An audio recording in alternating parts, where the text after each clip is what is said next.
Coming up on this episode of RCCA Media's Community Connections, learn about what the Wisconsin Rapids Police Department is doing to help with pedestrian safety. Lincoln High School students learn about the dangers of distracted driving, and mark your calendars for this year's Cranberry Fest on June 19th through the 22nd.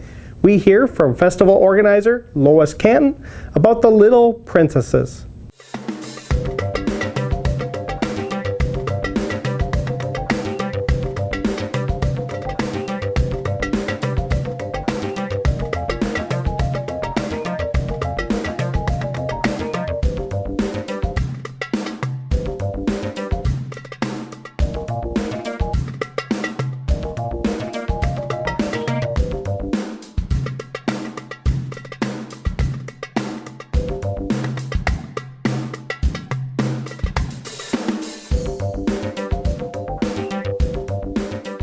Greetings, and thank you for watching us on RCCA Media. I'm your media host, Tom Laux, for these reports.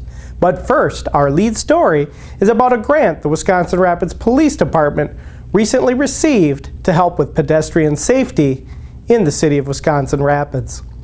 With the help of the Department of Transportation's Public Safety Committee, the PD received a $5,000 grant that will be matched to help bring awareness to motorists and pedestrians about being safe on area roadways. Wisconsin Rapids Police Officer Cassandra Borkart tells us more about pedestrian safety. We were actually really lucky that a member of the Department of Transportation had contacted our department, having known about some of the work that we've done previously with our Pedestrian Safety Committee.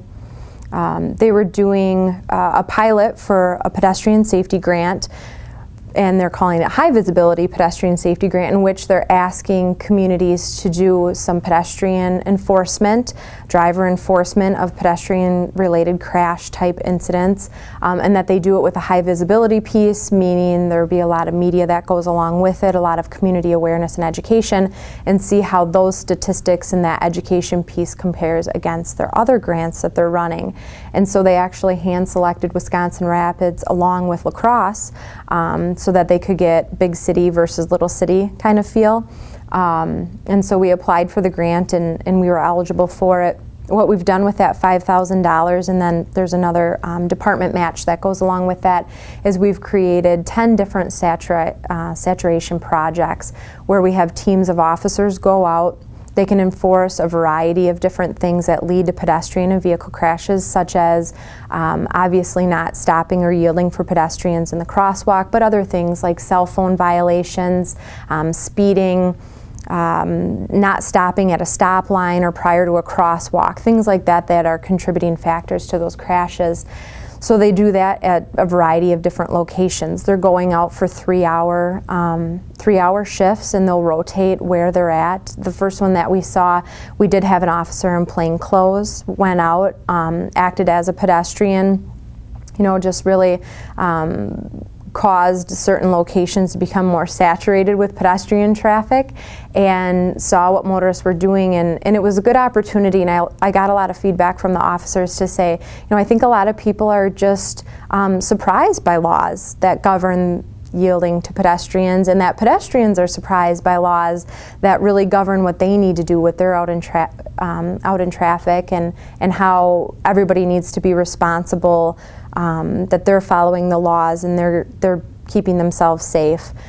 So they did a lot of education with that, and they got a pretty good response from the drivers and the folks that they had contact with, and so we're excited. Again, like I said, there's nine more shifts yet to run. Those are going to occur between now and September, so we have more education out there. We're hoping to do some more media pieces for it, and hopefully we're going to increase that education in Rapids. Summer's just around the corner, and drivers need to keep a lookout for motorcyclists, bicyclists, and pedestrians. More crashes occur when motorists are not paying attention to their surroundings. Police Officer Cassandra Borkart explains more. But drivers really need to be aware. I think the biggest violations we see is that drivers watch out for other drivers more so than they're watching for smaller things like bicycles, pedestrians, and often motorcycles too. So when you're coming up to a stop, a driver is often going to look left because that's where the closest vehicle is going to come from. They're often crossing over where that crosswalk is. They're not necessarily looking to the right where a person walking may be coming from. And so it's just to really be aware of your responsibilities as a driver. Take the time to stop. We're seeing incomplete stops where cars are coming up and they're not taking the time to really make sure they're looking. They're looking maybe for other cars, but not taking the time to look and take a couple seconds in each direction to make sure that there's not something else smaller coming. And those are often the crashes where we hear people say, I just didn't see them, or they came out of nowhere. So just, asking, please just take the time to be aware. But it's not always the driver's fault. Pedestrians also need to be proactive and be aware of all the rules on the roadways.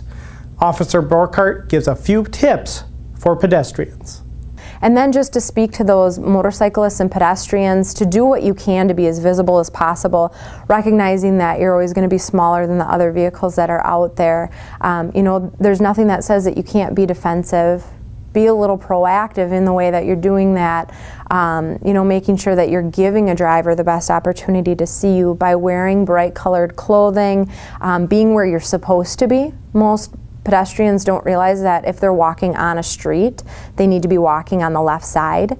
And a lot of people feel that that's been handed down maybe as a recommendation from their parents, but legally, that's where you're responsible to walk if you're on the road. If you're on a sidewalk, it doesn't matter left or right. But if you're on the roadway, it has to be on the left side. If you're riding a bicycle on the roadway, you have to be on the right side.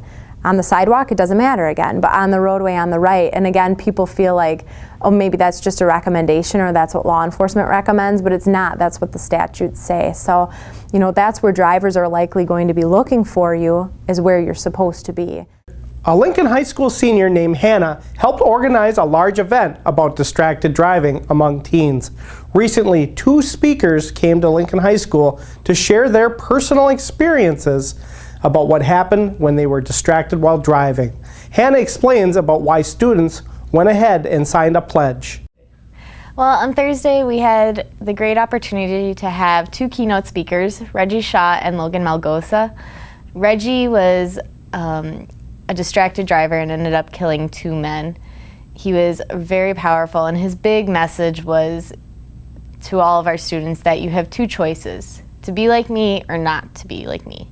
And he said, you don't want to be me. And he started talking about all the pain and emotions that he went through after the accident. The second speaker, Logan Malgosa, lost his brother. His brother was talking on the phone and didn't see a parked semi and hit it. His brother died on impact and didn't have the chance to graduate. So that really hit our senior class pretty hard. Then we had Senator Julie Lassa, who came down and presented a special proclamation declaring that April 24th is a statewide Distracted Driving Awareness Day. She also got very emotional, and it was a very, very positive interaction with our students. Then AT&T and AAA presented the Distracted Driving Simulator, and all of our students got to see how the simulator worked, and it was talked about all day Thursday and Friday. Lots of media output. It was a really good experience. The students had the opportunity to sign pledges that said that they will no longer continue to text or talk on the phone while they drive, and we had close to 400 pledges signed. This year's Cranberry Blossom Fest is going to take place June 19th through the 22nd in Wisconsin Rapids. Leading up to this year's fest, organizers are gearing up for another great time in Wisconsin Rapids. One of the highlights of the fest will be the 7th annual Cranberry Blossom Festival Princess Program. The princesses and her court will act as ambassadors for the Cranberry Blossom Festival. Children's ages 10 to 13-year-old will give a 13-minute presentation about cranberries and its relationship to the community. Last year's princess, Amarouche, really learned a lot, plus had a lot of fun too. It really just appealed to me because it sounded like a lot of fun to get out in the community and learn more about the people in our area. We've been going out in the community to different events, and we've been seeing new people. We've gotten to be in some parades. I really like the parades because a lot of the kids, it's just fun to see how much they look up to us, and they really just love it.